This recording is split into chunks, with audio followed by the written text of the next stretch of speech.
Okay, welcome. We're doing our second in a series of 10 online team meetings. Handled Myrtle Beach this morning, and we're kicking off Florence right now. So please mute your laptops or pads or phones or whatever you're listening to this and watching this on. And there is a chat feature that you can use if you have any questions, or you can email us at network@sctimnetwork or email the network at sctimnetwork.com, or the presenters that go through this, they will offer their contact information. You can email them as well. So that's available to you. Next slide. So here we are, Florence. No, go back to that one. I didn't do that this morning. It's kind of interesting because there are some photographs in the bottom here. I like to briefly cover those. The one on the bottom left was a Greenville, South Carolina SHEP demonstration. We do those once or twice a year throughout the state. Really interesting demonstrations on what the SHEP guys can do for us, push, pull, drag, and all of that. They can clear a roadway up and get everything over to the shoulder of the road so that it gets us out of that dangerous area. These guys are absolutely fabulous. The one in the center is Rock Hill meeting where we did a tabletop. We can do those tabletops anywhere, anytime. Just get a hold of me and we can put that together. The tabletops are absolutely great because they give you more of a two-dimensional look at a wreck scene and how we should be setting up, where the vehicles should go, how we should be blocking, all of that. So we can do those for you anytime, a training evening or an hour and a half, couple hours in a night, or a weekday or a weekend day, it doesn't matter. So again, reach out to us and we can coordinate that. And then on the right hand side, the picture there, that's the House Springs Fire Department. That truck's actually been put out of service. I was over there not too long ago, a couple of weeks ago, and they bought this has been so successful, they just bought another brand new truck and they've wrapped it like this one was wrapped and put it in service. So that's available. House Springs, just south of Florence, and they make that truck with 100 cones in the back and an overhead directional sign, as well as a directional sign trailer they tow with it. They make that available to anyone, any agency in the area that needs that type of assistance. So it's a fabulous program they have. Okay, now next slide.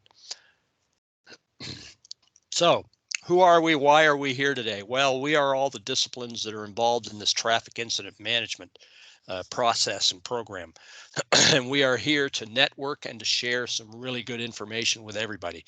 Agencies that are participating today, we have the Towing and Recovery Association of South Carolina. You're going to hear some really good information from the state association president. You're also going to hear a really good presentation from the Operation Lifesaver railway safety lady, and then a very brief little bit on the end about looking at a media setup at a wreck on I-75 in Florida, and how if we handle that a little bit better, how that can change. Just a matter of working very closely with the media and making sure we're all playing off the same sheet of music. These meetings are important. There's a lot of stuff, especially when we start. Hopefully, we get back face to face. A lot of really good stuff gets discussed back and forth, and it's important that we get together and we have these meetings and we talk about what's working, what's not working, and how can we make things better? How can we make things safer? Okay, I've already given you a bit of an agenda. Flip on to the next one, if you would. Here are the disciplines, minus one, that we like to have involved. We like to invite to these meetings, and when we have training sessions, we invite all of these disciplines: law enforcement, fire, EMS, SHEP, tow and recovery, DOT, DHEC, coroners, deputy coroners, and the one that's missing is the media. So we like to invite all of these people in to sit and discuss, and in the case of training, to go through the training sessions and talk about what we can do together to make this whole operation safer, so we can all go home at the end of the call. That's important. Next slide. Okay, I mentioned spring team meetings here in South Carolina. We are constantly looking for suggestions for topics for future meetings. The fall meetings we had a presentation on public safety officer, distracted driving, and then we also had a presentation from the DHEC emergency response people, when you call them, when you don't call them, what they can do, what they don't do when they show up. And for someone like me who spent 23 years in the fire service and continue to spend time in law enforcement, I found that very interesting. So there was some information there I wasn't aware of. So that's the kind of stuff that we like, the kind of information we like passing along in these meetings and sharing in these meetings. Very important. We will have team meetings in the fall, probably October, November. They possibly will be online, but we're kind of hoping that things will be getting back to normal then, and we can have face-to-face meetings. So look for the announcements coming out probably starting in August, I would suggest, in regards to those fall meetings. And even if you don't get them, or you get them, they went to spam or whatever, just keep checking with sctimnetwork.com for updates. Meetings, trainings, they're all listed on the dates and locations are all listed on the sctimnetwork.com website. And if your agency would like to host a meeting in the fall of 2021, please get in touch with us and we can set that up. That'd be great. Next slide, please. So there's the schedule. We did Myrtle Beach this morning. We're doing Florence right now. You can see tomorrow we've got a couple, and then Thursday, and then next week we kick in again with Tuesday and Thursday. And that's the spring schedule for our meetings. Go ahead. Training is picked up again as of June 1st of last year, 2020. We received the okay to get back to face-to-face training. So we did so. And we had pretty good success through the last 6-7 months of 2020. I've already put through about 255 participants in training classes this year since the 1st of January. So we are doing this as requested. If your agency would like to host a traffic incident management training session, please contact us and we'll put it together and we'll come and do it. If not, well, check sctimnetwork.com for dates for training locations. All we ask is minimum 15 participants, and there is no maximum. I've done classes with 60, 65 people. That's not a problem as long as they're open to all disciplines. And of course, until further notice, COVID protocols should be in place. March 29, 2021, the feds put out their most recent numbers. Again, I've added about 255 to ours, so we should be closer to 9,000. They did not include those, so our numbers, as you see the little note in brackets up top, indicates our totals to December 31st of 2020. Next slide. And our target last year was 60%, and even with the virus issue, we still hit 60.5. I kind of hate to think of how well we would have done if we hadn't had those lockdowns and travel restrictions. But anyway, we're back up and running, and hopefully this year we haven't set a target yet, but hopefully this year we'll be in really good shape by the end of the year. So that's how that's showing up right now. Next slide, please. Florence area, local fatality statistics, and there may be, what do we got? Florence, actually, this was April 11th, which is a week ago Sunday. We have an update on the numbers. Florence is up 1. They're sitting at 8 right now. Darlington, Marion, Dillon are the same, 7, 4, and 3. As of 4/18, I believe. Yeah, 4/18. And the worst counties, the deadliest counties, nothing against them personally, but there's just where there's a lot of traffic and there's a lot of wrecks, bad wrecks on the roadways. So you can see Greenville, again, as of the 11th of the month, Greenville 19, Horry, Spartanburg, Lexington, Charleston. I think Charleston's actually at 15 right now. And Spartanburg is 16, Horry's 20, Greenville's 23. So they've actually bumped up a little bit in a week. I mean, you figure Greenville was 19 on the 11th, and 1 week later, Greenville's 23. So that's pretty doggone bad. As far as this area is concerned, next slide, please. 247 fatalities as of the 11th. We're sitting at 276 as of 2 days ago. but 247 as of the 11th. Florence County has got about 2.8% of those. And then you can see Darlington, Marion, Dillon. So 8.5% of the fatalities in our state are in these 4 counties. Next slide, please. If you haven't got the 511 app, SCDOT 511, this is a free app. We encourage you to download this app and stay in tune with what's going on in the state of South Carolina. DOT stays on top of this app and they update it, and there's some great live feed stuff. It says cameras 326. I think I checked this morning, there's 513 or 519 cameras, and that's live feed that are available on the app. Message board signs, there were 12 construction zones this morning on it. Congested routes, incidents, there's all kinds of good information on there, as well as the SCDOT SHEP roadside assistance. Someone breaks down, they're on the side of the road, they hit star HP, and that notifies SHEP that they're in need of some assistance. And if you're not in the SHEP area, it notifies the Highway Patrol that you're in need of some assistance. So that's an absolutely great app, and it's free. So that's my little opening portion. We're going to pass the mic over to Anna Wingard. And Anna, I will let you introduce yourself and launch into your program. Hey, good afternoon, everybody. Can you hear me okay?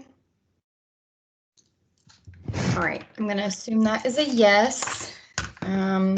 So I'm Anna Wingard. I am the president of the Towing and Recovery Association of South Carolina. But I am also with Wingard Towing Service, and we operate out of West Columbia.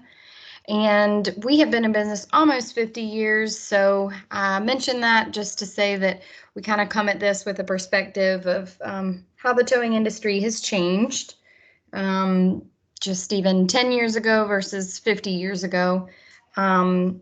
I do not drive a tow truck, if you're wondering that, but I do have a good feel of how our business operates compared to how other business operates with my experience with the Towing and Recovery Association of South Carolina. So I'm here to give a representation of not just our business, but represent all towing industries in the state of South Carolina. Next slide. So this shouldn't be anything new, but just kind of really wanted to give our perspective of how towing services are utilized at a wreck scene or any sort of a scene on a public roadway. So the ultimate goal of a towing service at a wreck scene is to safely and efficiently clear the roadways so that traffic can continue flowing after an arrest, a wreck, abandoned vehicle, private property impound, a breakdown, etc., any reason why. By working together optimally with a local towing service, all agencies on scene can keep chaos and confusion to a minimum, as well as reduce the chances of any additional wrecks and reduce the economic burden that major traffic congestions can cause a local community. So there's a lot of studies that show that people being stuck in traffic caused by an accident, a wreck scene, anything like that, can cause a negative economic impact. So the longer people are sitting in traffic, the more it costs that local community. So people are missing their flights, people are missing appointments, and that ultimately has some sort of a negative financial tie to it. So if we all work together to safely and efficiently clear that roadway, there is a potential cost saving to the local community. Next slide. So even though I'm representing towing services across the state, I did want to take a step back and just kind of say that the way that we do things in our state is very similar to how it's done across the nation, in the fact that approximately 95% of all towing services are run by small family-owned operations. We're just kind of estimating that the remaining 5 are run by government-funded operations. But we really can't find examples of any towing service that's run by a large corporation, a franchise, or subsidiary. So kind of say that to say that, we don't operate like a government agency. We don't have a budget at the end of the year, and we don't have mandates that say we have to participate in certain trainings, and we don't have to get any continuing education credits or anything like that. We strictly operate on how that business wants to operate. So, if you're on a rec scene and a rotation is called, one call on Monday might be handled by a towing service that is a one-man and a one-truck operation, and his one truck is a flatbed. And then you may have the next on rotation on Tuesday that has 20 trucks in their fleet, and they have heavy duty, medium duty, and light duty. And then you may have a third one on Wednesday that is a body shop, and they happen to have a towing service on the side. So, it's just, even fire department to fire department, you're going to have them run in different ways. But ultimately, this means that there's no real standardization on how vehicles should be towed from business to business. And also, kind of one of the things that we're seeing in our state is that we have very limited training opportunities compared to other states for the towing industry. So we really appreciate to be included in trainings like this that are focused on some sort of a standardization and some sort of a protocol in order to be efficient. Next slide.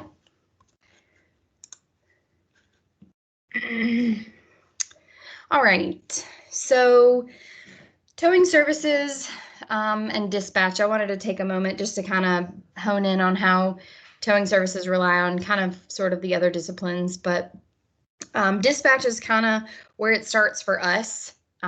We solely rely on the information that a dispatcher gives us. And so we really, really want to make sure that dispatchers know that we need more than just an address to show up at. It used to be that, we would just show up and figure it out. But now that we have better equipment to handle certain types of situations, it is so much more beneficial if we can get additional information, such as a vehicle type.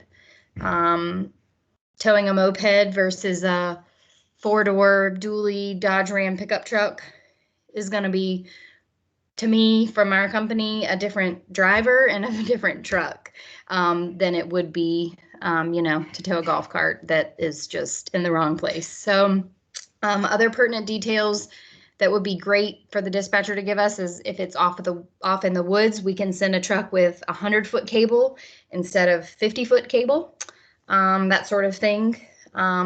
If we're responding to a simple violation versus a wreck, if something is hanging off of a bridge, it kind of sounds silly, but I can't tell you how many times we've responded to something and just been completely blindsided and shown up with the wrong truck. Not necessarily a wrong truck, but it will take us twice as long to handle the situation because we didn't send the right truck, but we can only do and send what we are notified of. So anyway, we could send the wrong truck in 10 minutes, but if we sent the right truck in 20 minutes, it would save an hour later, if that makes any sense. So one of the other things is alternate route information. So sometimes we get stuck in the very traffic that the wreck has caused. So if the dispatcher has knowledge that the wreck has completely blocked off a roadway, we need to know that so that we can not go that same direction that the traffic is congested in and go a different way. And then on the flip side, the dispatcher is going to really rely on us to provide accurate ETAs so they can let the people on scene, like fire, EMS, and police, know how long it's going to be before we get there. So next slide.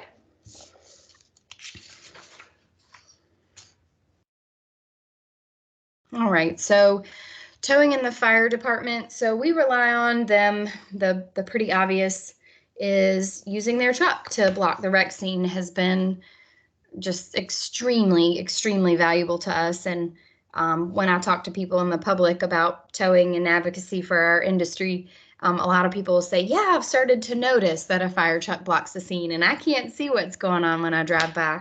And that's a great thing. So that's, number one, what we appreciate. Some of the things that we're working on with our local fire department is kind of who takes the lead on disconnecting batteries in cases where a fire may occur post-collision.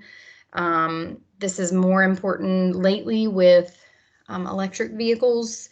Teslas are starting to become more common in our area. Not necessarily saying that they're more common to be in accidents, but we are all just learning more about these electric vehicles together. So in any way that a fire department can disconnect that before we get there to prevent a fire is definitely helpful. This next one where fire departments rely on us is kind of blank. If anybody is with a fire department and they can kind of chime in, I'd love that. But mainly, we think that they rely on us after they've maybe used the jaws of life to kind of dismantle a vehicle, or if a vehicle needs to be moved so that they can help rescue someone in a better fashion, we can do that. But as all the agencies, they typically rely on us to make sure that we clear the roadway of any like glass, debris, anything like that before we leave the scene. And a lot of times fire departments are already doing that for us by the time we get on scene. And we do really, really appreciate that. Not asking them to do our job for us, but I know that they understand the value of a clean roadway to prevent any further incidents happening. So next slide is going to be the relationship between towing and any police department agencies. We have a more closely knit relationship with police agencies on scene. We really rely on them to direct traffic. Even if we're off the side of the roadway, we really rely on them to be a second set of eyes for us so that we can keep our eyes on what we say is hooking and booking. So hooking up a vehicle, loading the vehicle, and hauling it away is our number one priority so that everybody can get back to normal. So we just really rely on them to do their job in directing traffic so that we can do ours. We rely on the police department to dispatch us out when even appropriate. And then we rely on them to dispatch out other necessary services, as in like the power company. If a vehicle has run into any sort of a power line, if a vehicle has hit a power line, we want to make sure that that's disconnected and everyone is safe in order to disconnect them, disconnect the pole in the car.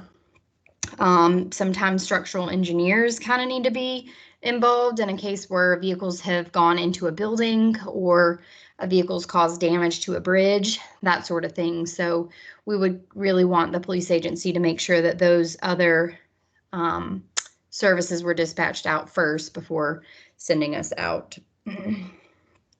So police agencies rely on us. Not as much as we rely on them, but sometimes, they ask us to assist with a breakdown of a vehicle, especially if it's something easy like jump starting a car or unlocking a car. Occasionally we get somewhere someone is locked inside of a car. We've only done it, most of us, in non-emergency situations, but most towing services do have the ability to do that without breaking a window. And then again, just to reiterate, it is definitely the towing services job to fully clear the roadway of any and all debris. And again, sometimes the other agencies really do chip in and help us with that, and it's done mostly or done all the way before we get there. But again, that's really part of our job to make sure that that is handled completely. All right, next slide. So towing and EMS, this is a kind of a rare relationship just because most of the time EMS has already handled the people involved in the wreck by the time that we've arrived. Occasionally, we can retrieve something in a car right before somebody is whisked away in the ambulance, or I'm not really sure if I'm trying to think of any other situations, but if an owner of a vehicle needs something and we are able to help, we're happy to do that before we leave the scene. Next slide. All right. So when we arrive on the scene is when our job starts. And it's just the very beginning. We often say that 50% of what happens on the scene or 50% of our job is what happens on the scene, and then the rest happens once it arrives back at our impound lot. But when we do arrive, we want to report to whoever is in command of the incident. We, in no way, shape, or form, want to be in charge of the incident, or in charge of the public, in charge of directing traffic. That is not our role, and that's we don't want those responsibilities that other agencies have. And that's what's great about this, is that we're all learning what our roles are in these types of trainings. So we do feel like we are an important part of the overall unified command operation at any rec scene, and we value the fact that if everybody works together, we can create the focus of safety and quick clearance. And like I mentioned before, that not only can it save lives, but it can truly save money for our local communities. Next slide. So I just wanted to take a brief moment to just kind of mention where towing services have come from. So in the past 5 to 10 years, we have seen a huge change in our industry, specifically related to technology. So we used to heavily rely on radios, and the driver would write down the information and then continue on his merry way. And that was really even happening for some towing services, and it may still, like it was happening about 5 years ago. But most of us now are using dispatching software. And even 5 to 10 years ago, there were trucking softwares that we were just using to kind of make work for our industry. But now we have specific towing software that helps us be more efficient with our dispatching process, which should hopefully mean that we have better response times. We have more accurate information for the driver when he arrives on scene. And again, a lot of that translates into apps on our drivers' phones. So again, it should all just help us be more efficient and help serve the other agencies better on a rec scene. Some of the other technologies that other agencies have improved on, which has kind of trickled down and helped us as well, is using information like the 511 app and the South Carolina Highway Patrol's use of the AutoCAD, so we can see interstate cameras. We can just kind of get a little bit more information from the AutoCAD that sometimes the dispatcher may not have at the time of dispatch. Sometimes we can see on those interstate cameras if fire has already responded, if the accident scene is blocking the entire roadway or not, that sort of thing. So those are other technological advances not in our field that have helped benefit us. But ultimately, being included in these trainings really is valuable to our industry. And again, since we have such limited training opportunities, it does benefit us if there are any trainings in a local fire department or EMS training or police training that you might think that a towing service could benefit from. Please extend the invite to your local towing services, because it really could only benefit us, which would benefit the other agencies as well. So it's just a little bit of my advice if you guys have a good relationship with your local towing services, and if not, then try to get a better relationship with your local towing services. And so that's really all I have. Any questions, I'm happy to answer, and I'm happy to anybody to give out my email address. I can I'll put it in the chat. I can put our Towing and Recovery Association email in the chat, and you guys doesn't have to be today. You can save my contact information for a later date. It's perfectly fine. Thank you. Thank you, ma'am. Appreciate it very much. Good information. And yes, the tow operators are a very important part of the overall traffic incident management scene.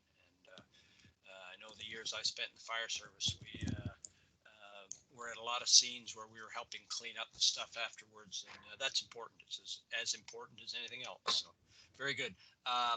Okay, we're going to move on now, and Janice Cowan's been a friend of mine for a while. She's a wonderful lady with South Carolina Operation Lifesaver. And in the interest of safety, she's going to talk to us about the railway industry and things we should do and shouldn't do. So, Janice, I think you're going to take control and run the next few slides. Go ahead. Sure am. Hold on one second. I will share right desktop and audio with you. Anyway, get it full screen. Okay, I think everybody should be able to see that now. Yeah, I am Janice Cowan, the state coordinator for Operation Lifesaver. And Jeff, after you said this earlier that we've known each other a long time, I have been doing this for since 1990. Yeah, 1982, so quite a while. But working with wonderful partners like you and our law enforcement communities, trucking companies, school buses, trying to get the message out about railroad safety. Our mission is to share that railroad safety message with South Carolinians, to prevent motor vehicle crashes from happening, as well as pedestrian incidents where someone may be walking on the railroad track. That's certainly what we want to do for the public, but we also are very um, cautious to make sure that we are sharing information that can keep our first responders, people that have need to work near roadways that might be also near railroad tracks, to make sure that they're safe as well. Reminding them of things like sirens to dim down the sound that you might hear from a train whistle. So don't be distracted with the siren and not hear a train approaching if you are responding to an incident. Things like always making sure that you contact the railroad in your community if you're responding to any incident, not just one at the railroad, but if you're traveling to another location, or if there is an incident near a track that you're arresting someone, or even if there's a community festival or fair that you have in your town, let the railroads know so that they will be able to either stop that train traffic or at least slow it down so that they can be able to stop in the sight that they see ahead of them. I'm also reminding people that it depends on what you're towing. So if you're driving that tow truck that we just heard a wonderful presentation about, you got to remember that you got to get that car as well as whatever you're towing all the way across the tracks in all situations. Or if you go to work in your truck, but then you respond with a fire truck, that fire truck is a lot longer. So if you go across the tracks to get to another incident and you have to stop for some reason, make sure that entire vehicle is over the tracks. And also, if you're responding near the tracks, not to park near those tracks, not too close to them in case a train does go through. But this is what we're trying to prevent. This was the situation where we had two construction workers who drove around gates. And unfortunately, you can see the damage that has taken place. This was an Amtrak train, so it was a relatively light train compared to the very large and heavy freight trains that we have going mostly through South Carolina. But it did still do quite a lot of damage. And unfortunately, for the driver and passenger of the car was not a positive situation. But I also ask, if you look at this picture and you look down the right-hand side of the train, you don't really see the roadway. There's a tiny light flashing at the very, very back of that train where the incident actually happened. And so the lightweight Amtrak train did push this car quite a distance. And this is what we're trying to prevent from happening. But it happens every 3 hours in the United States. A person or a vehicle is hit by a train.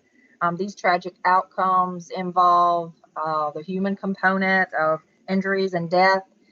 It also involves property damage, and it can involve environmental issues if the train is carrying hazardous materials or something that could do damage to the environment. So how do we prevent all of these from happening? We remember that these happen every day, every 3 hours, and we try to focus on sharing information to prevent that. You will see that in 2019, the last year, we have total numbers. We did have an uptick in our crashes, up to 60 crashes, and we are working very hard to try to get that down. But overall, in our almost 50-year history, we will be celebrating Operation Lifesaver's 50th anniversary next year. We have seen an 83% reduction in crashes nationwide. That 50th anniversary is nationwide. So we are making strides with the partnerships that we have through law enforcement, communities, DOT, school buses, all the wonderful partners that we have trying to make a difference. Our United States is divided up into regions. The Federal Railroad Administration region we fall in is 3, and you can see the states that are around us. 2020 numbers were down drastically for South Carolina. Of course, it was a very unusual year with COVID. We had people working out of home, so they weren't driving as often, traveling on vacation. That was reduced as well. So those numbers have gone down, and we unfortunately expect that they will go back up as the economy and jobs have been back up. As far as trespassing, we also saw a decline, but we know that COVID outside activities do continue, because that's one of the ways you can do activities safely is to be outside. So we do continue to work to try to prevent these crashes from happening along our rights of way. So what we focus on is just reminding people, law enforcement as well, or first responders as well, anybody responding to incidents and calls for help, that any time is train time. Trains run 24 hours a day, 365 days a year. And of course, incidents can happen 24 hours a day. So we just remind people to always expect a train when they come to a crossing. And it's also important to remind ourselves, as well as other people, that trains can't swerve. They do not have a steering wheel. They can't go left or right to avoid anything on the track ahead of them. So we want to make sure that we are staying out of the path of the train. Common sense says that large objects like trains can't stop quickly, and it's very true. An average car can stop in about 200 feet, a bus about 230, and then a truck about 300 feet. And a truck is a relatively heavy object on our roadways compared to other vehicles. Your average lightweight train, like an Amtrak, would be about 600 feet. But an average freight train that we see here in the United States will take about 5,280 feet or more to come to a complete stop, and that is 18 football fields. They cannot stop on a dime. That's an old saying, but it's absolutely true. It takes that heavy object a long way to stop. So the heavy object is 4,000 to 1 to a car. So a train to a car is about the same as a car is to a soda can. And we know visually what happens when we roll over the can. There is a lot of damage. And so we need to remind ourselves that it's up to us as motorists, bicyclists, or pedestrians to stay out of the path of the train. This is a demonstration of that.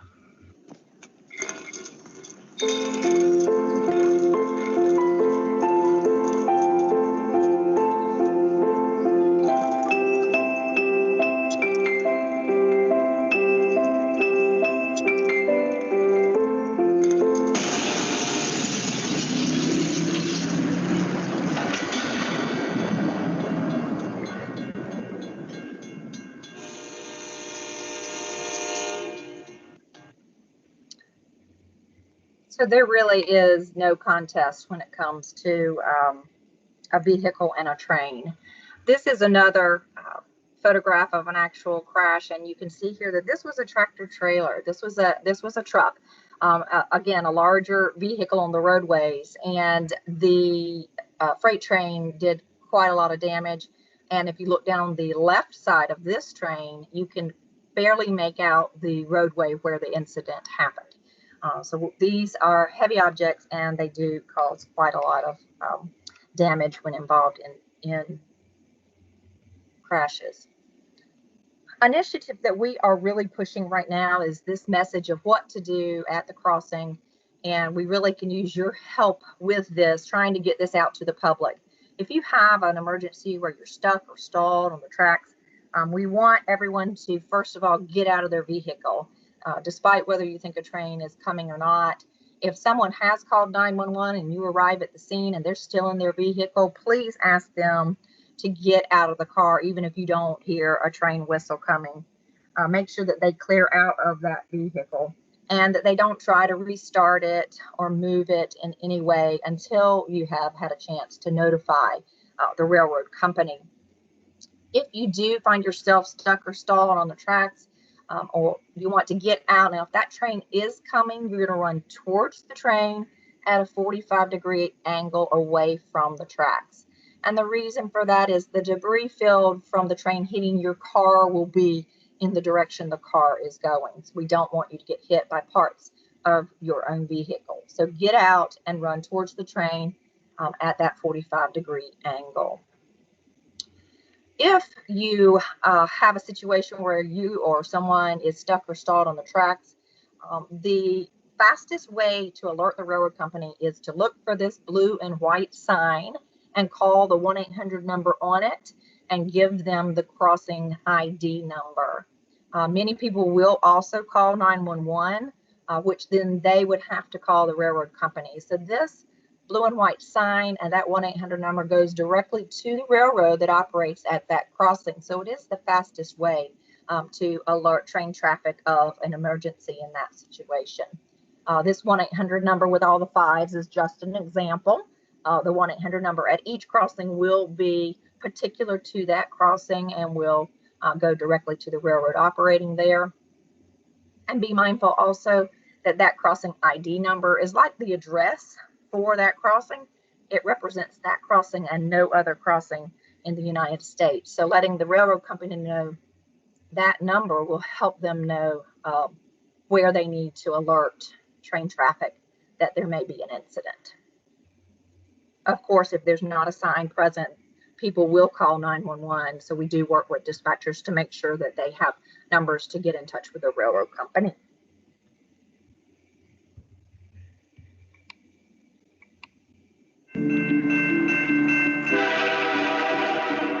Do you know what to do if you're stuck on the railroad crossing? Get out of your vehicle. If a train is not approaching, find the blue and white emergency notification system sign on the traffic signs at the crossing. For help, call the number on the sign and give them the crossing number so they know your location and can alert train traffic. Remember, find the blue and white to save your life.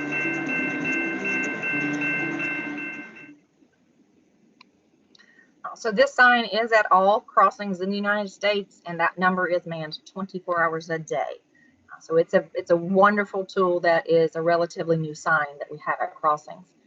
Other signs, of course, that we have are our passive crossing notifications. The first one you'll see is the round yellow advance warning sign, indicating you're approaching a crossing. You'll have pavement markings painted on the road, and you will have a double yellow line indicating not to pass, like at any other intersection. At the crossing itself, you'll have the cross buck, which is a regulatory sign. So if you're in law enforcement, you can issue a warning reminding the public that trying to beat a train and darting in front of them is not a safe decision, because it's illegal not to yield to that train. And then the stop bar is where if you do see a train passing, you need to stop no closer than 15 and no further than 50 feet from the nearest rail. Active warning devices, we have them at some locations. Some are just lights, some are lights and gates, and they do add warning without a doubt. However, more than 50% of our crashes happen at these locations where we have active warnings. So that means that someone sees the warning and then attempts to beat the train. We do rely on our law enforcement officers across the state to try to educate the public about the fact that it is against the law, but more importantly, very, very dangerous to try to beat that train. You'll notice here that this crossing also says 3 tracks. Sometimes there are multiple tracks at a crossing. If there are 3 tracks, we need to be mindful that that means there could be 3 trains. So if you're sitting waiting for one train to pass, make sure that you can see down all tracks before crossing to make sure that there's not another train on another track. And then gates. Of course, we do have crossings that have gates that when they go down are indicating that that crossing is closed. It is a 4-point violation to drive around those lowered gates. But more importantly, you have a 12 million pound train possibly coming. You need to make sure that you do not put yourself at risk. There is that overhang. So the 15 feet that we talk about is very important because trains do overhang the tracks by about 3 feet. And that doesn't include things that they could be carrying that might be larger or straps that may be hanging down. So the 15 feet is very important, whether you're driving or a walker that may be stopped and waiting at the train crossing to wait for the train to pass. Just make sure that you're staying that 15 feet back. We've started a campaign, especially with the warmer weather coming. People will be recreating more. We're reminding them that rails and recreation do not mix. Remember that length of your vehicle. If you're towing a camper or a boat, that 15 feet needs to also be on the other side of the track. So when you cross over, you need to have enough room, enough storage room on the other side of the track for your entire vehicle. That comes into play, as we've mentioned earlier, with tow trucks or fire trucks, other emergency vehicles. We want to make sure we have plenty of room on the other side of the track. We also do focus on trespassing, trying to remind people that the railroads are private property. They are not sidewalks. They're not running paths. You need to stay off of the railroad tracks and only cross tracks at designated crossings.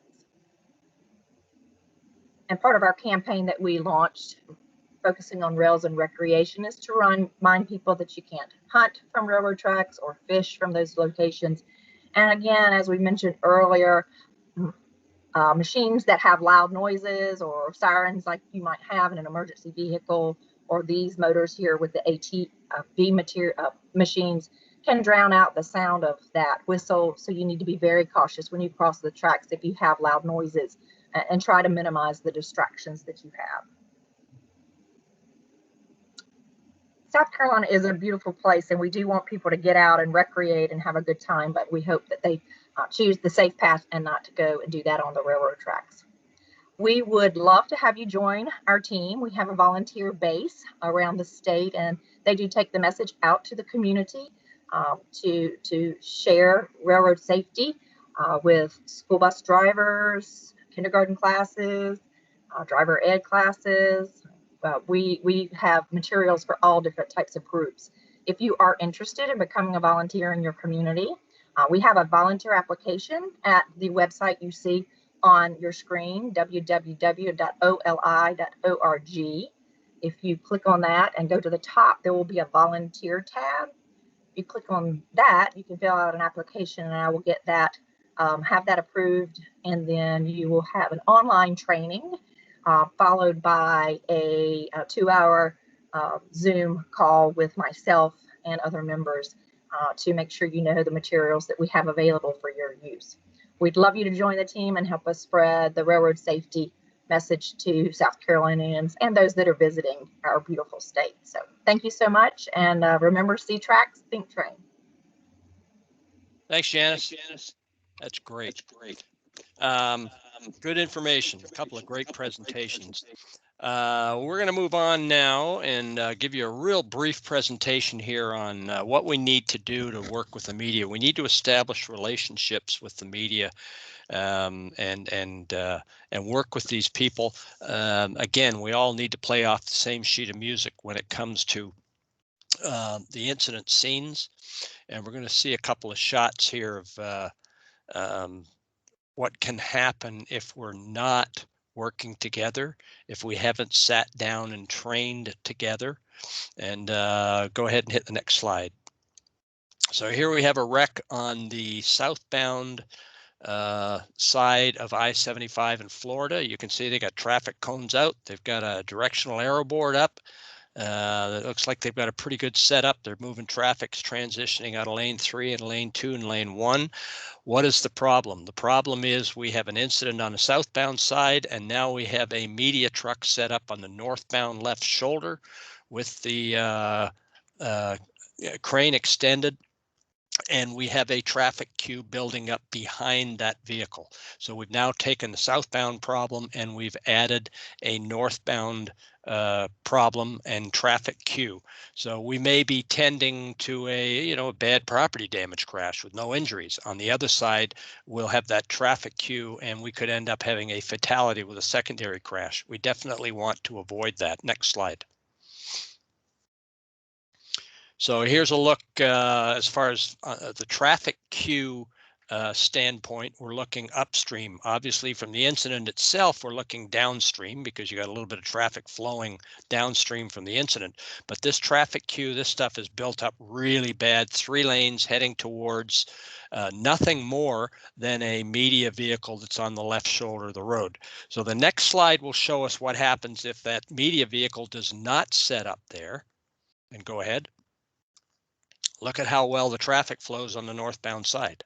And that's what we want. We want that traffic to continue to flow on the northbound side. If we have a problem or an issue, an incident on the southbound side, we want to keep everything on the southbound side and work as safely and quickly as possible to get this, to get all 3 lanes open back up and get traffic back to the normal flow as it was before this incident happened. So that's really what we want to work towards. And we emphasize in the traffic incident management training that everybody and anybody who's stopping at this incident should be on the right-hand shoulder on the southbound side of this incident. So that's always a problem. So always expect the media to arrive. Plan a media staging area, no question about that. I handled PIO duties for about 10 years with the fire department, and that's just something we automatically did. The media has a job to do. They have a boss to report to. And if the incident commander is busy, if we don't have a pre-designated PIO, we don't give them any information, they're going to do some interviews. They're going to talk to witnesses. They're going to look at cell phone videos, and they're going to get a story, and it's going to be on the news. They are good interviewers. They're usually really good at what they do. So we want to make sure that we have someone out there who's capable and is the right person to give them some information. Next slide, please. We can use social media. They will pay attention to social media. We can use social media, do an initial post. Some agencies are really good at this. The Highway Patrol is great at this. And there are some larger fire departments and law enforcement agencies that have individuals that do this. So we do an initial post and then follow-up posts, updated info, advise the media where to stage, meet the PIO on scene, etc. I mean, it's just really good way of handling this overall situation. If we don't have a PIO who's available, or we just don't have a PIO, one that's not been designated with the department, fire departments consider putting the battalion chiefs through the Emergency Management Division basic PIO class. Great class. Doesn't cost anything, but a little bit of time, and it's a really good learning experience for anyone. So that's fire, law enforcement, maybe a person on each squad. They can put through that if there are individuals there that they could that they would consider capable of handling the media, because we've got to give them some information. We've got to give them the right tone. We have to give them the right information at the same time, not give them some information. That's obviously important. And the worst thing we can do is just tell them no comment, because again, they'll get out and start interviewing and looking at cell phone videos. And before you know it, they've got all kinds of information there. So the more we can do to assist them, I think the better the story gets out. And if they're working with us on this stuff and we've established relationships, they can help to promote things like slow down, move over, and perhaps some of the other issues that might have caused, at least the initial incident, if not the traffic queue and secondary incidents. So we need to develop those relationships and work with them. So anyway, we are available on Facebook. We're available on Twitter. And of course, the bottom right there, you see sctimnetwork.com. We are updating that website continuously. So any training that we schedule wherever in South Carolina will be on that website. Any of our meetings will be on that website. So if you need to check for something in your area or even outside of your area, go right ahead and get on the website and see what we got. And again, as I said earlier, if you want to host a training session or a tabletop exercise, get a hold of us and we can do that. There's our contact information. Ray Parker's the SCDOT Traffic Incident Management Coordinator. You can see his email and phone number. The DOT, we are really, really happy that they sponsor this program, and Ray's the guy in charge of this stuff. And then you see my contact information below that. So again, that's our information. You saw Janice's information from Operation Lifesaver, and I'm pretty sure I saw Anna's contact info pop up there. If you need anything from us in regards to traffic incident management, or you'd like to schedule some training, or whatever comes up today, tomorrow, a week away, please don't hesitate to get a hold of us. More than happy to work with you on this stuff. So Jeff Corbin, if you've got anything to add, go right ahead. Other than that, I'm good. Everybody, please be safe. I think that concludes today's program.